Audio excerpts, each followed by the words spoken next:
pasamos al siguiente panel. Está siendo un día intenso pero lleno de aprendizajes. Es un honor para mí presentar a las personas que van a participar en el siguiente panel, titulado Longevidad Activa, Conexión y Aprendizaje Continuo. Este panel va a ser moderado por Verónica Navas. Verónica Navas es economista con 18 años de experiencia en consultoría económica e investigación aplicada, tanto en el sector público como en el sector privado. Ella trabaja en el IFC y está gerente en temas de exploración, bueno, y está en MAS y sobre todo centrada en LAC y Europa. Además, está especializada y con experiencia en el sector público y en el privado y tiene mucha experiencia en temas de políticas fiscales que se ha comentado hoy aquí, tributaria, gestión de finanzas públicas, política presupuestaria, análisis macroeconómico, es asesora dentro del IFC, asesora a todo el sector financiero internacional y local en macroeconomía en mercados emergentes y tiene amplia experiencia en el análisis y diseño de políticas públicas en áreas como política fiscal, organización industrial, regulación, modelación financiera, estimación de la demanda, análisis económico, experto sobre todo para temas de litigios también, y tiene experiencia en análisis económicos de sectores relacionados también con la transición energética y actualmente está en el Departamento Global Macro y Market Research de IFC, donde está liderando análisis económico de tendencias sectoriales y de mercados. Muchas gracias. Como veis, tenemos a personas con mucha experiencia y contamos para ello con José Escamilla, que nos acompaña hoy aquí. Gracias por acompañarnos y por venir. Viene del TEC de Monterrey, ha viajado ayer para estar aquí hoy puntual. Muchas gracias, José. Es académico y líder internacional en innovación educativa con más de 3 décadas de experiencia en educación superior y en la transformación del aprendizaje. Ahora mismo se desempeña como el director asociado del Instituto para el Futuro de la Educación, IFE, del Tecnológico de Monterrey, donde lidera la generación y transferencia de conocimiento aplicado para impulsar modelos transformadores para las universidades y el aprendizaje a lo largo de la vida, un tema que se va a tratar. Su trabajo se centra en reimaginar las universidades como centros de aprendizaje a lo largo de la vida relevantes para la sociedad y en construir ecosistemas de habilidades que amplíen la movilidad social y desarrollen el talento necesario para la transformación social. Y en último lugar, no por ello menos importante, contamos aquí con María, que también se tomó un vuelo ayer. Todos viajan y han venido desde diferentes lados del mundo. En este caso, María José, también compatriota de España y en concreto del País Vasco. Es un referente y es un lujo contar con el Grupo Mondragón, del cual estamos muy orgullosos, porque tiene una trayectoria importantísima, no solo en temas de educación que se va a tratar aquí, sino además en México y en toda Latinoamérica tiene mucha presencia que nos contará. Ella es vicepresidenta de la Corporación Mondragón, directora general de la División de Ingeniería y Servicios, es licenciada en Dirección y Administración de Empresas en la Universidad de Mondragón. Su trayectoria profesional está ligada a la Corporación Mondragón, cofundadora del Mondragón Education International, Mondragón Educación Internacional en el 2010, directora general de Mondragón Educación Internacional entre el 2014 y el 2022, directora general de ALECOP, hoy se llama MILAC COP, es CUP, entre 2014 y el 22, vicepresidenta de la Corporación Mondragón y directora general de la División de Ingeniería y Servicios desde el 2023, miembro del Consejo Industrial y Consejo General de la Corporación Mondragón desde el 2023, miembro del Consejo Rector de Mondragón Inversiones y del Patronato Fundación Mondragón. Es importante que tengan en cuenta, igual que nos digas un resumencito de lo que es Mondragón para aquellos que no sepan, pero la verdad es que podríamos pasarnos aquí horas hablando de la trayectoria de ambos, de los tres. Así que ya, sin más, os dejo a Verónica en las manos de ella para que modere este panel tan interesante y apasionante sobre la longevidad activa, conexión y aprendizaje continuo. Muchas gracias.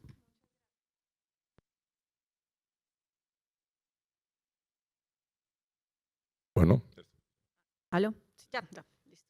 Bueno, muchas gracias. Voy a hacer una pequeñísima introducción de la relevancia del tema y es la transición demográfica que estamos viviendo. Es posiblemente el choque estructural más importante de la historia económica reciente. más importante que incluso diría yo que el cambio climático y choques geopolíticos, porque es una transición que no hay ninguna incertidumbre, es certera. La población está envejeciendo y la población de más de 65 años en el mundo está creciendo y en América Latina esperamos que se duplique en los próximos 25 años. Eso alcanzando más o menos el 20%. Eso supone unos retos gigantes y también, obviamente, oportunidades. ¿Cómo se adapta la economía a una población mayor de esa edad y qué tipo de políticas se deben tomar para que ese nuevo periodo más prolongado sea productivo y tenga, digamos, que bienestar? El sistema educativo hasta ahora no ha estado pensado en esa forma. La educación ha estado pensada en términos de se educa en los primeros 25 años de la vida, se trabaja en los siguientes, digamos que 25, 30, 35 y después se retira. Ese modelo ya no funciona cuando la gente está viviendo, cuando a los 65 años les quedan 20, 25 años de vida. La expectativa de vida puede ser, es ya 85 en algunos países desarrollados. Entonces, ¿cómo se preparan las economías para esto? Para que ese periodo de la vida sea próspero y además tenga un impacto positivo sobre la economía. Hasta ahora el tema de la longevidad se ha pensado específicamente desde el contexto fiscal, del costo, en términos de salud, en términos de pensiones, pero menos sobre el tema de la oportunidad y cómo es un activo para la economía y cómo se explota. Entonces, paro ahí con la introducción, pero la idea era como un poco dar un contexto de la relevancia de la discusión que vamos a tener. Y con eso entonces empiezo con José, y es, dados todos estos cambios, ¿Cómo se debe adaptar el sistema educativo en América Latina para atender estos retos y por qué nos sirve el sistema educativo actual? Muchas gracias por la pregunta, Vero. Mucho gusto de estar aquí también.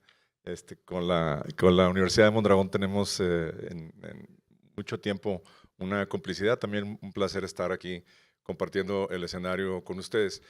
Yo quisiera comenzar con una recomendación de Yaniri, que soy muy bien mandado, de decir los beneficios de la educación para las personas mayores. Y bueno, ya se ha hablado en este congreso de muchos de estos temas, pero creo que en particular si los aterrizamos en la parte educativa, tienen una distinta perspectiva, ¿no? Está el tema pues, de que estamos viviendo más y el cambio de la pirámide poblacional. No voy a abundar más en eso porque se ha dicho mucho.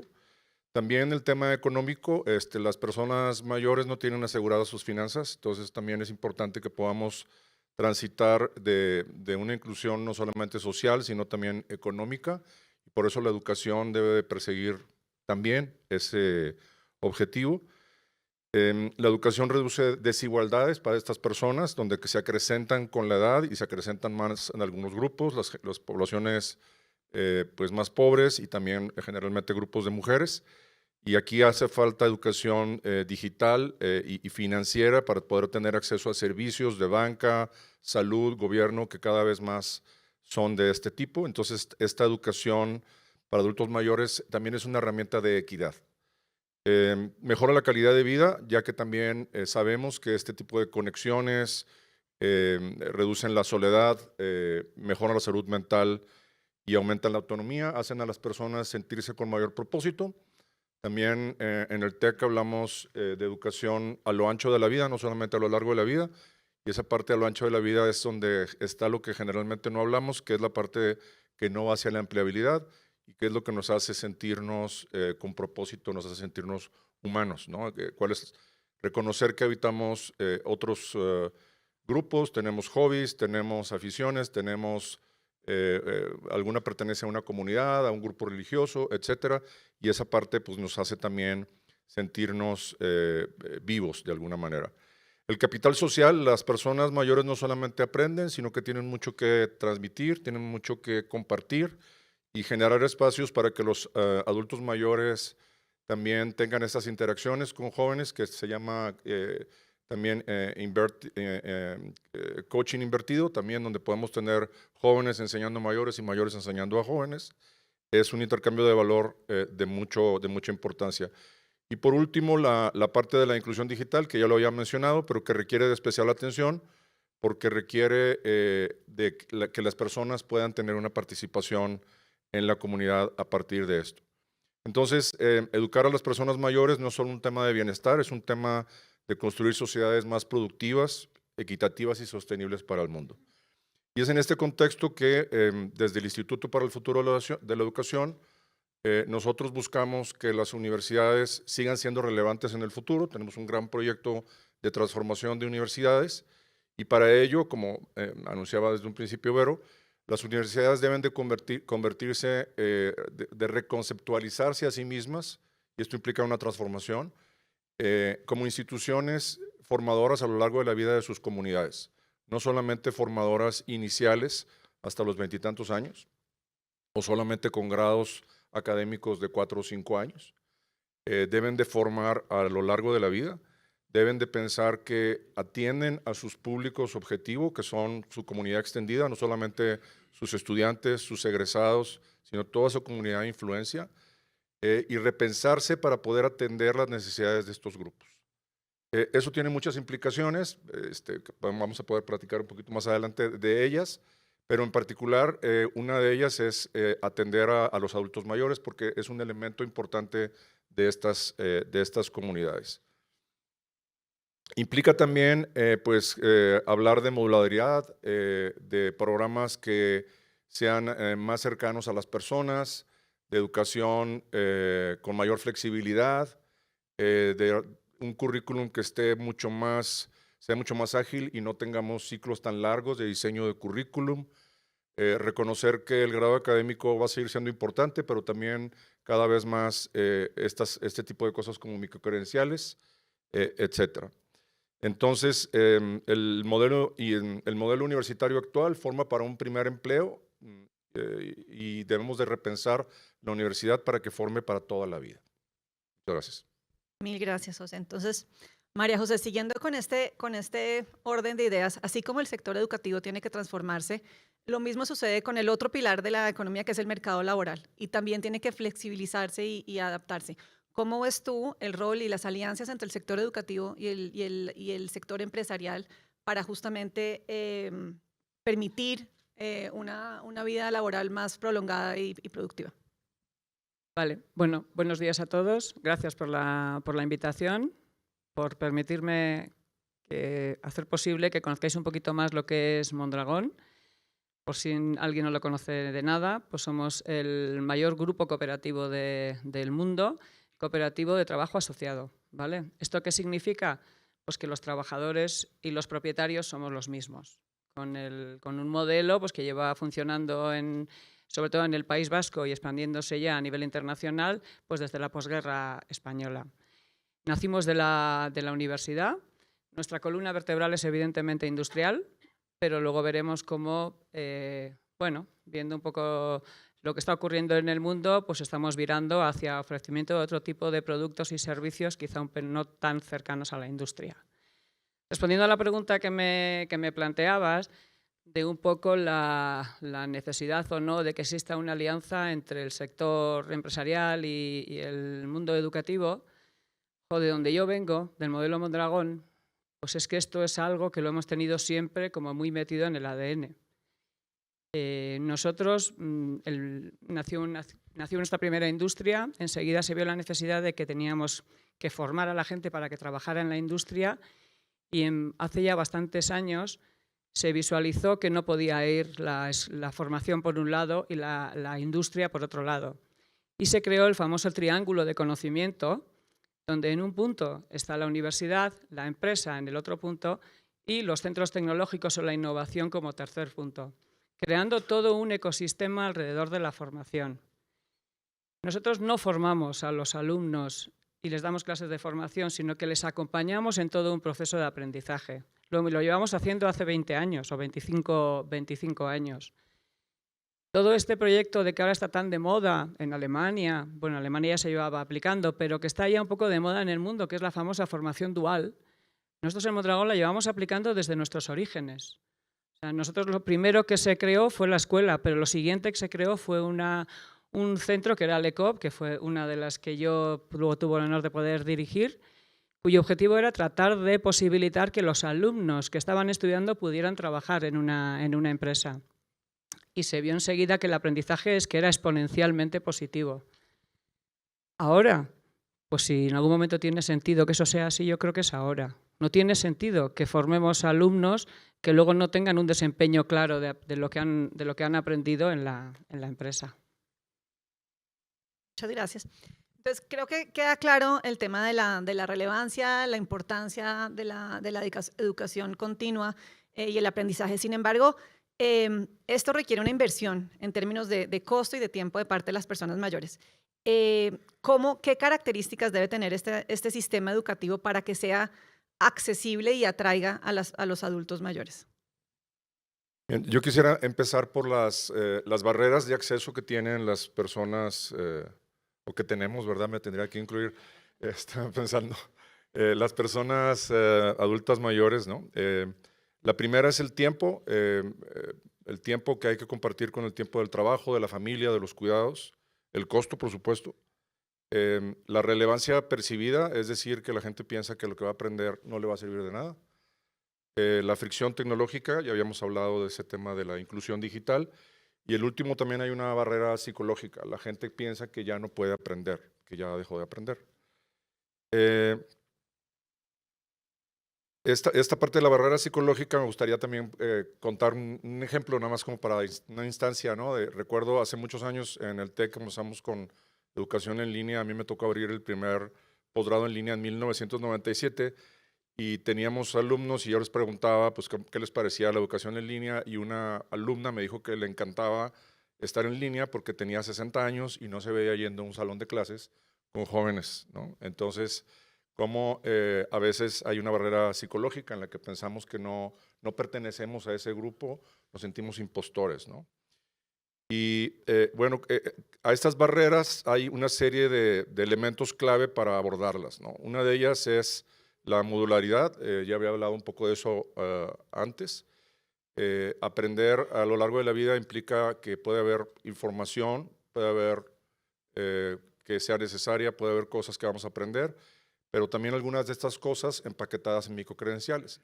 La formación que hacemos en el TEC la tenemos organizada en 4 niveles que están organizados alrededor del modelo de Kirkpatrick. Para los que trabajan en educación a lo largo de la vida, educación continua, conocen muy bien ese modelo. El primer nivel es un curso que te da conocimientos e información. El segundo, evalúas conocimientos. El tercero, evalúas competencia. Y el cuarto, el ROI, el retorno de la inversión. Los modelos de microcredenciales están en los últimos 2 niveles, donde evalúas la competencia o evalúas el retorno de esa competencia en la inversión. Por ejemplo, ¿cuál es el retorno de una capacitación para meseros en el ticket promedio del restaurante, ¿no? Por decir algo así. Entonces, estas microcredenciales que están hechas a través de competencias y tienen un fin, un propósito importante, son parte de esta modularidad. El Just-in-Time Learning es pues aprender las cosas cuando se necesitan, y esto implica tener disponibilidad prácticamente 24 horas del día, 7 días de la semana, de lo que se requiere aprender. De nada te sirve aprender 100 fórmulas de Excel que luego no vas a aplicar hasta dentro de 2 años alguna de ellas. Entonces el Just-in-Time Learning es otra cosa importante. La transferencia de lo aprendido a la práctica. Y esto es importante también, que en los materiales, en la didáctica, un poco lo que hablaba Marijo hace un momento, pues que tengamos esta aplicación inmediata y que se pueda percibir, sí, posiblemente estamos aprendiendo una teoría, pero una teoría que tiene una aplicación en la práctica. Un diseño centrado en el usuario, dependiendo de la edad de las personas, y ahorita voy a hablar un poquito más de la edad. Las interfaces, los diseños y los ritmos son muy importantes para eliminar fricción. Y luego también el segmento de adultos mayores no es así como cuando la gente dice, no, América Latina, pues América Latina es todo y nada, ¿verdad? Porque no somos iguales, aunque somos parecidos, ¿sí? Y como decía un jefe mío, a veces dice, somos países divididos por un mismo idioma también. Y hay etapas también importantes, segmentos, como por ejemplo el segmento de prejubilación, que también a veces incluye en esto, ¿no? De los 50 a los 65 años. ¿Qué necesitamos para ese segmento? No es la misma oferta que el de la jubilación de los 65 a los 75 años, y luego después a los 76 años, que la gente suele estar menos activa. Y por último, el acompañamiento. Y este acompañamiento es muy importante para dar esta seguridad psicológica, ¿no? De alguna manera. Entonces, para los adultos mayores es importante pues, todos estos elementos, pero uno de ellos es también perder el miedo a aprender. Gracias. Pues siguiendo con el tema del costo y esas barreras de acceso, María José, quería preguntarte, ¿qué crees tú que se debe hacer desde la política pública y el sector empresarial para que para que la educación continua y la educación para el adulto mayor no se quede en un nicho que tiene capacidad de pago y que tiene acceso, sino que permita también llegarle a un grupo más amplio de población, incluso a los trabajadores informales, que sea inclusivo, digamos? Bueno, yo creo que la formación… Uy, ¿se me oye, no? Sí, vale. A ver, yo creo que la formación a lo largo de la vida y los cambios en ella es un tema que nos va a afectar a todos, absolutamente a todos. Creo que la participación de la parte pública en realmente afrontar este tema de que necesitamos a personas cualificadas, no solamente a algunos, sino a todos, se debe de enfocar ya desde una urgencia. ¿Y por qué lo digo? Porque es verdad que llevamos tiempo trabajando pues, en tema de recualificación profesional, algunos puestos se amortizan, gente que tiene ciertos gaps en alguna skill, pues cómo lo hacemos para que de una forma ágil lo adopte. Pero tenemos un elefante enorme que está aquí, que se llama inteligencia artificial generativa, que nos va a poner en danza todos los puestos, o muchos de los puestos que tenemos en nuestras empresas ahora. También nos va a poner en danza la forma de enseñar de las universidades. Yo creo que esto requiere un análisis profundo, de calado, donde realmente nos cuestionemos qué nos viene. Más que lo que nos cuestionemos es que asumamos que el cambio que nos viene no es un pequeño cambio que iremos incorporando como hemos venido haciendo con las tecnologías y demás, sino que es algo de un calado mucho más profundo. Y nosotros en Mondragón hemos hecho un ejercicio, igual lo comparto porque como me trae un poco de cabeza porque es reciente, igual si hace 15 días no lo hubiera dicho, pero nosotros hicimos un ejercicio en Ikerran, en el centro tecnológico que tenemos, y habíamos hecho hace 6 meses un ejercicio de utilizar la inteligencia artificial para muchos desarrollos de programación, de computación. Y bueno, veíamos que eran unas herramientas que se utilizaban, se aplicaban y daban determinados resultados. Era una bomba respecto a lo que teníamos hasta entonces, pero todavía las personas seguíamos siendo necesarias, muchos perfiles eran necesarios. Ostras, en 7 meses hemos repetido el ejercicio. En 7 meses hemos repetido el ejercicio y es que la subida, el nivel de respuesta que obtenemos aplicando estas nuevas tecnologías es que es exagerado, es total. Entonces, es que estamos hablando de otra cosa diferente, o sea, yo creo. O sea, es algo donde nos va a poner a bailar a todos, los que tenían formación, los que tenían menos formación y los que no tenían ninguna formación. Y yo creo que es un tema que nos tenemos que ocupar. A mí me preocupa, sobre todo me preocupa que seamos capaces de que nuestras cooperativas entiendan que es un tema al que le tienen que prestar atención, que tiene que estar en el top mind de los CEOs, porque esto viene para quedarse. Y si no, nos vamos a volver no competitivos si realmente no nos sumamos a lo que nos viene. Y no está siendo fácil, porque todavía seguimos queriéndolo ver como algo que, bueno, que nos vendrá y nos afectará. Entonces, hay mucho por hacer. Lo que no tengo es la receta. Ojalá la tuviera, pero bueno. Bueno, tú hablaste, José, en algún momento del tema de las características holísticas que debe tener la educación, porque la longevidad activa no solamente supone ser más productivo, sino un concepto de bienestar total que reúne salud física, emocional y mental. ¿Cómo se aborda eso desde la educación? Perdón.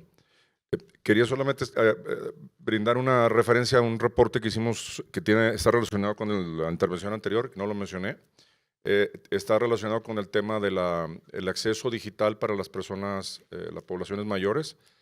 Es un reporte que hicimos el Instituto para el Futuro de la Educación con UNESCO, y que tiene alrededor de 6, 8 casos de distintos lugares, alguno de América Latina, en Chile, por ejemplo. Se llama UNESCO Superando la Brecha Digital en la Tercera Edad, mejorando el aprendizaje de las TICs para los adultos mayores, y el enfoque está interesante porque tiene información de casos, además, que pueden ser inspiradores.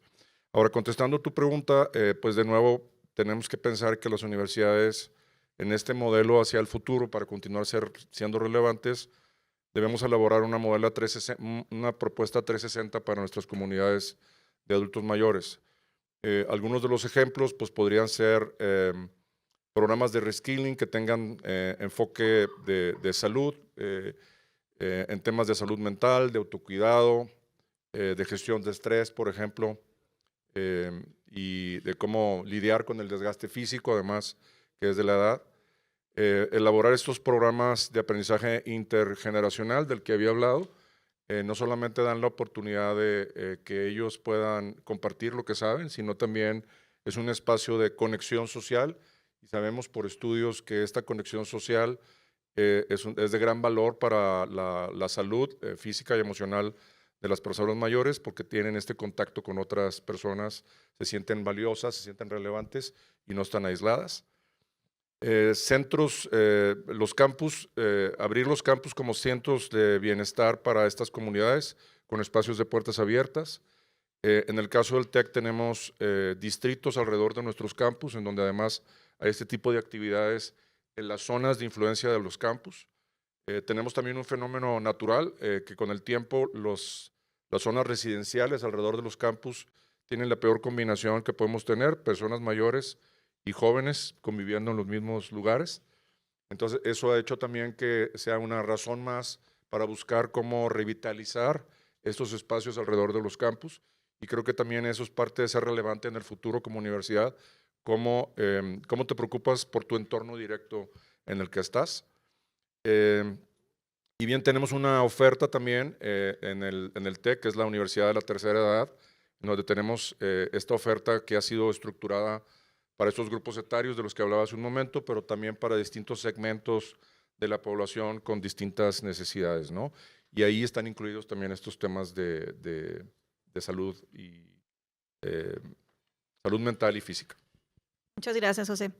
Y María José, ya para cerrar, ¿cómo ves tú, cómo te imaginas tú una sociedad que sea exitosa en manejar el tema de longevidad activa? ¿Cuál es la ambición?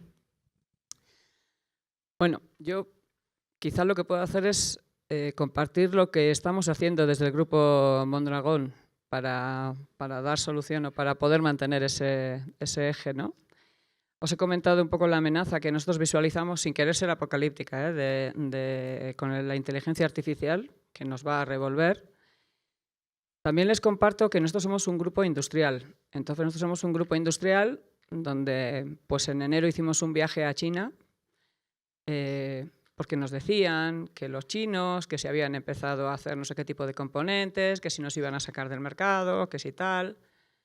Ole, cuando fuimos a verlo y lo comprobamos in situ, dijimos, wow, nos han pasado por arriba, por abajo, por la derecha, por la izquierda y por todos los lados. Hay un antes y un después en China en todo lo que tiene que ver fábrica de componentes de automoción, de gama blanca, en fabricación de máquina herramienta, que son pues, negocios históricos que nosotros hemos trabajado en el grupo Mondragón.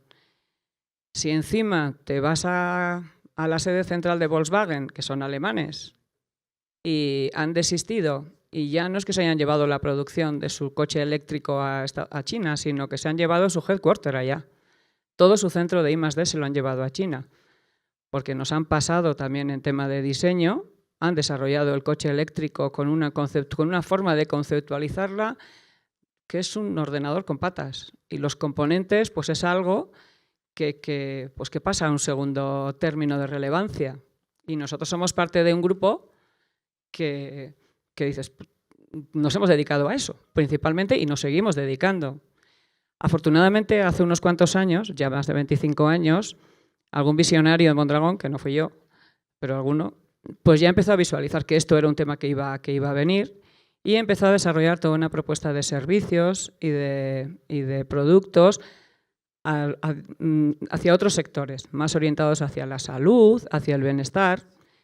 Y recientemente pues estamos trabajando unas oportunidades muy interesantes alrededor de la Silver Economy, porque cuando ves que algo se te acaba, dices, vamos a ver qué empieza.